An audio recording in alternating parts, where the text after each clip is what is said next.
The leader of the Labour Party should have been banging down doors and finding out exactly what these allegations involve.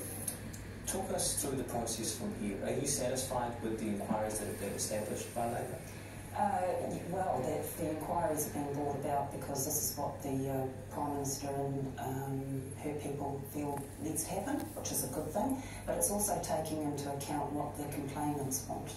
And that is the most important thing. It's not just about what the Prime Minister wants or what the Labour Party wants or what anybody else wants. It's about the complainants and ensuring that their needs are met. And for me, it's kind of like turned into this political scrum, and I think that's really, really wrong. You don't bring politics into this. It's about the safety and the well-being of the people that are involved. So I think the inquiry is a good thing, and it's up to the complainants whether or not they take that further. It seems likely, from your perspective, that the results of that inquiry will be redacted, that the media won't be privy to a lot of that information. Would that be a normal practice? Yeah, absolutely. Like I say, it does come down to what the complainants' needs and wants are, and their safety and well-being is paramount to all of this. It's like when we're supporting survivors through the court process, exactly the same thing. Their needs and their wants are paramount to having their safety. Just for the record, then, we know Labour is involving victims' advocates as they move forward from this point. You aren't involved with Labour at all? No, I'm not. All right. Thank you very much for your time, Lewis Nicholas. Shortly on Q&A, I'm talking cannabis reform with an American who's seen firsthand the impact of legalisation and the dark side of the war on drugs. But next, the UK's International Trade Secretary. She's here in Aotearoa to begin negotiating a free trade deal, but can she and her government get out of Europe first? The British public, who've been waiting for 3 years for their decision to be implemented, will be incredibly frustrated. There'll be a lack of trust in politicians and democracy. So it's really important we move ahead. Pushing their way through. In partnership with Spark Sport, TVNZ 1 kicks off Rugby World Cup 2019 this weekend. And here we go. First on Friday, get uninterrupted match play of the opening match between host Japan and Russia live from 9:30. Then Saturday from 9:45, get delayed coverage of New Zealand v South Africa as these old rivals open their campaigns to reach the final. That's Rugby World Cup 2019, this weekend on 1. Oh, my goodness.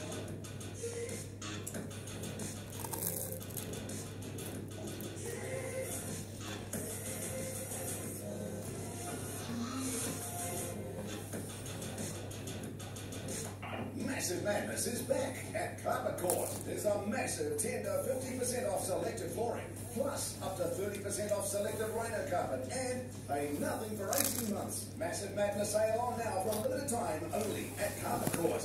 There's more to this little brand than meets the eye.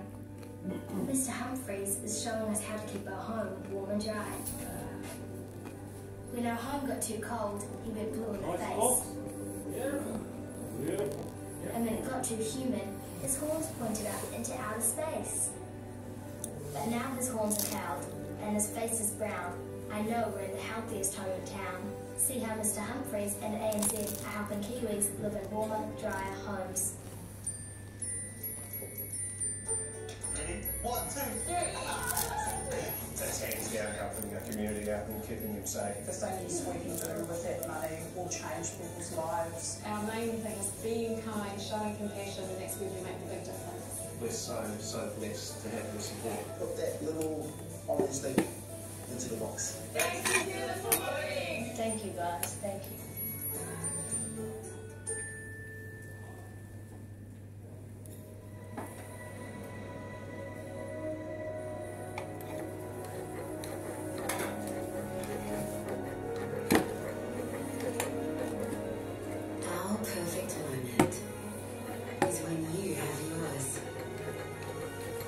Sail with the best cruise line in Australia and New Zealand.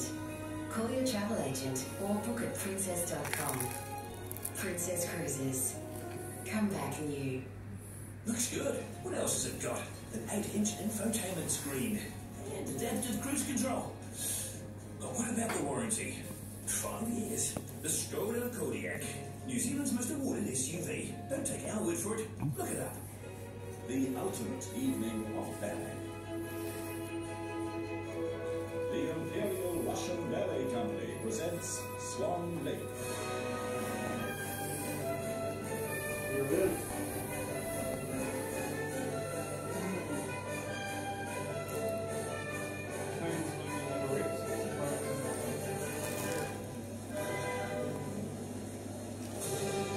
Book now for Swan Lake. Vibrant AI picture, resident AI sound. The wonder of LG OLED TV. Find refreshing Super Saver deals this week at New World. Celex Reserve is just $11.99 a bottle, and Stone Lager Classic 15 packs are only $24.99. There's always a way to save every day at New World. Enjoy better. It's Smith's Sports Shoes Run Out Sale, where thousands of pairs of running, walking and sports shoes are slashed in price with savings of up to 40%. Get the right advice and great savings at Smith's Run Out Sale.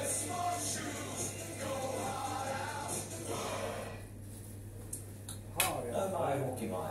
Britain's International Trade Secretary is spending a few weeks calling on old Commonwealth pals.